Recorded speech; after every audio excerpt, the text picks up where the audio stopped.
আগে বাবা রোজ ফোন দিতেন, জিজ্ঞেস করতেন বাড়ি ঠিক মতো পৌঁছেছিস তো, পেটে কিছু পড়ছে তো।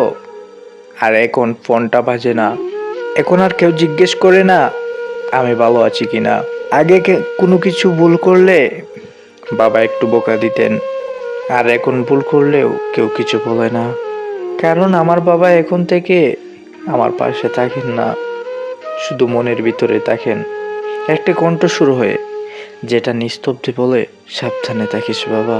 বাবা নেই এই কথাটা সহজ, কিন্তু যে বলেছে সে জানে এই কথাটার মানে কতটা গভীর।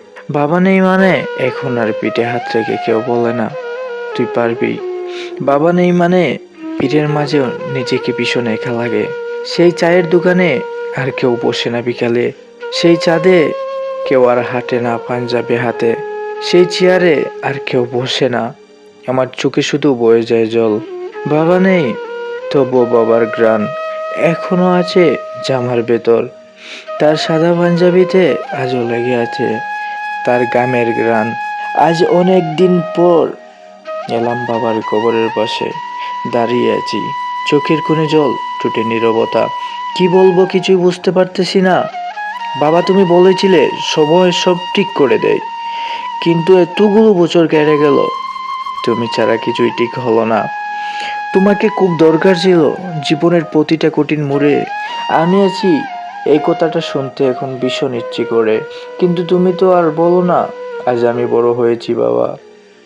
তবুও তোমার ছেলেটা এখনো অন্ধকারে ভয় পায়, তোমার মতো করে আর কেউ জড়িয়ে ধরে না, তোমার মতো করে কেউ আর ভালোবাসে না। শেষ দিন তোমার মুখটা দেখেছিলাম, চোখ দুটো বুঝে গিয়েছিল, তবু মনে হচ্ছিল তুমি এখনই উঠে পড়বে। কিরে বাবা কাঁদিস কেন? সেদিনের পর থেকে প্রতিদিন ঘুম থেকে উঠে তোমার মুখটা খুঁজেছি, ঘরের কোনায়, আয়নায়, আকাশে, এদিকে ওদিকে, কোথাও তুমি ছিলে না। শুধু স্মৃতির ভিতরে তুমি চিরকাল রয়ে গেলে বাবা। শেষ দেখা বলে কিছু হয় না বাবা, তোমার মুখে এখনো চোখে ভাসে। তুমি যেখানেই থাকো জানিও তোমার ছেলে আজও তোমাকে প্রতিদিন খুঁজে বেড়ায়।